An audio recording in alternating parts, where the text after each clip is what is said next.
Fala galera, beleza? Vinícius na área e o Planeta Sigma, seu canal de atualidades. Bom, tá rolando aí na internet e nos jornais que o mar, que parte de Santos, do Rio de Janeiro, entre outras cidades, ficarão submersas até o ano de 2050.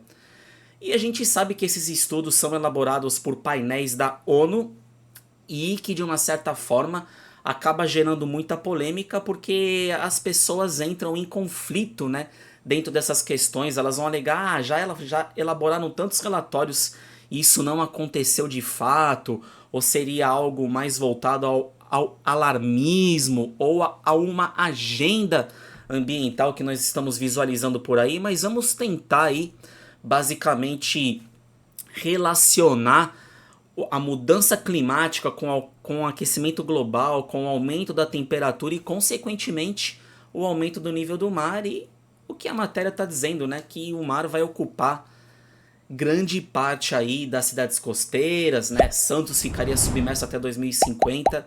E esse estudo ele foi elaborado pela Human Climate Horizon, que é uma plataforma de dados criada por uma parceria entre o Programa das Nações Unidas, que faz parte da ONU, né, o tal do PNUD, né, o Programa das Nações Unidas para o Desenvolvimento, e o Laboratório de Impacto Climático, além de outros estudos que já foram realizados aí pelo painel intergovernamental de mudanças climáticas, que é um painel vinculado à ONU. Bom, os cientistas e especialistas em computação incluíram o Rio de Janeiro e Santos a uma lista de 10 cidades que podem ter até 5% ou até mais do seu território submersos aí até o fim do século, e mais precisamente do ano de 2050 em diante. Vale ressaltar que em 2007 foi lançado um relatório mais completo sobre as mudanças climáticas pelo IPCC, inclusive foi tema de estudo, né, meu trabalho de conclusão de curso, quando eu me formei em geografia, eu fiz aí esse trabalho em relação ao painel governamental de mudanças climáticas globais e locais, falando sobre também a questão do aquecimento global. E esse relatório, que saiu em 2007, foi o relatório mais completo e até mesmo mais assombroso para aquela época, né? Até porque esse relatório ele quantificou através de simulações de computador cenários de aumento no nível do mar relacionado às emissões de dióxido de carbono. Por que fizeram isso? Porque se você aumenta a concentração de dióxido de carbono na atmosfera, você vai intensificar o efeito estufa. Vai aumentar a temperatura do planeta e, consequentemente, vai acontecer o derretimento das geleiras e aí o aumento do nível do mar. Mas vamos lá, vamos por partes. Primeiramente, é fato que nós estamos passando por mudanças no clima.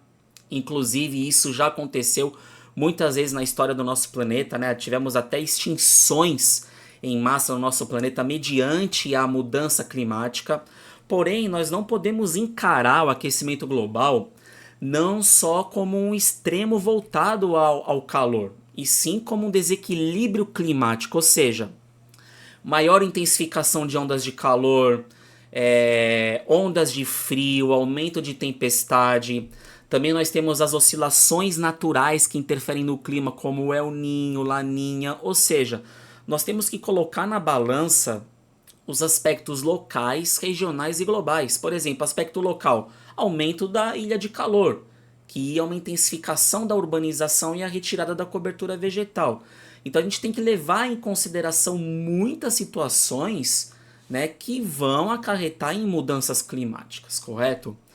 E quando eu elaborei o estudo do meu TCC em 2007, eu utilizei os cenários do IPCC, os cenários climáticos, né, com suas simulações computadorizadas, como os modelos globais atmosféricos, os modelos globais acoplados entre oceano e atmosfera, os modelos numéricos, né, que dão uma visão tridimensional do sistema climático. Por exemplo, a gente pode relacionar, vou dar um exemplo para vocês de um modelo climático. É um modelo que pode computadorizado de vários países que depois são integrados em estudos, né? Então a gente tem o modelo Hadley do Centro Climático e de Previsão da Inglaterra, que é o RAD-CM3, e por aí vai, só para vocês terem uma ideia de como esses cenários climáticos são realizados, tá?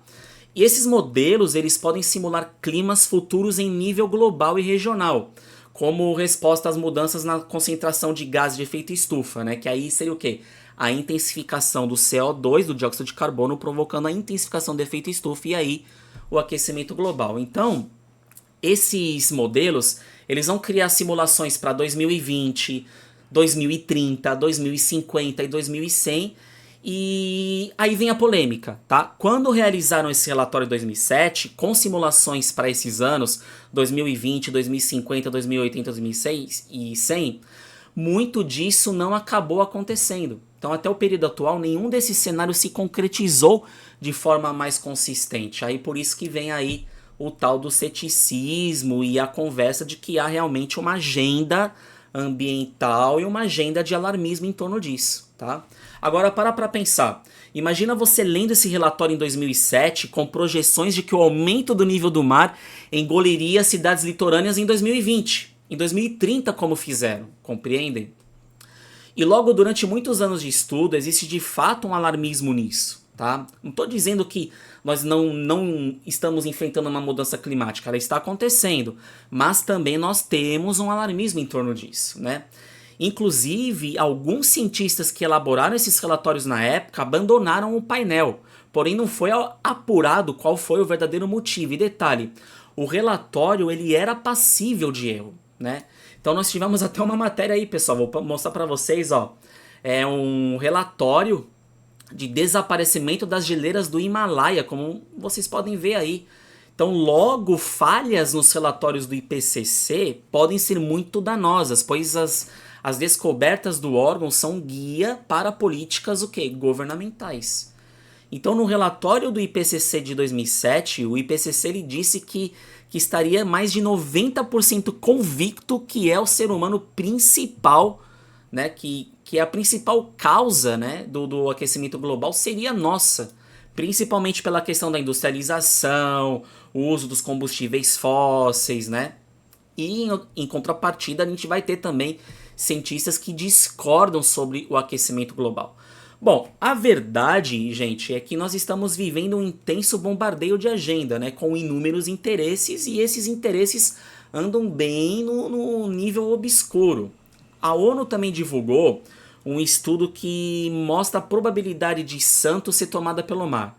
Aí basicamente 5% a 10% dessa região seria afetada. Bom, Santos está parado? Não. A Universidade Federal de Campinas, né, em parceria com a Prefeitura de Santos, já está desenvolvendo barreiras submersas ao longo da praia, que seriam 49 sacos de produto geotêxtil em formato de L, que possuem basicamente aí 280 metros de comprimento e que são recheados com areia. E aí a medida visa o quê? Buscar conter a erosão e o avanço do nível do mar, correto? Bom, agora se tem algo que nós podemos relacionar de fato é o aumento do nível do mar, tá? Certo? Vamos lá. Aumento do nível do mar provocado pela interferência humana, aí sim, nós temos o quê? A chamada erosão marinha. Ou vocês podem chamar também de abrasão marinha. Aí nós temos o seguinte, a interferência humana na retirada da vegetação costeira, que é o caso do jundu, que é uma vegetação típica de área de restinga, que forma uma barreira natural contra o avanço das marés, que vai evitar erosões provocadas por ressacas, entenderam? Então nós temos uma degradação da mata de restinga com o aumento do processo de erosão, logo o processo de urbanização também nessa área foi muito intenso e não respeitou os limites. Até porque a nossa região, as regiões costeiras, são regiões sensíveis, né? Sem falar nos manguezais, que também estão relacionados à praia e à restinga, que compõem basicamente o único ecossistema. Bom, pessoal, vocês viram aí a complexidade do assunto, né? Porque eu fiz apenas um resumo informativo, porque existem diversos estudos sobre a erosão marinha relacionada ao aumento do nível do mar e das mudanças climáticas. E vocês viram a importância de analisarmos de modo frio, racional, todas as hipóteses sem a criação de alarmismo, sem ficar apenas se informando pela mídia ou simplesmente aceitando aí agendas sem refletir. Mas e aí? Você acha que realmente essas projeções da ONU irão se concretizar? Reflitam e eu vou ficando por aqui, pessoal. Valeu, até a próxima. Fui!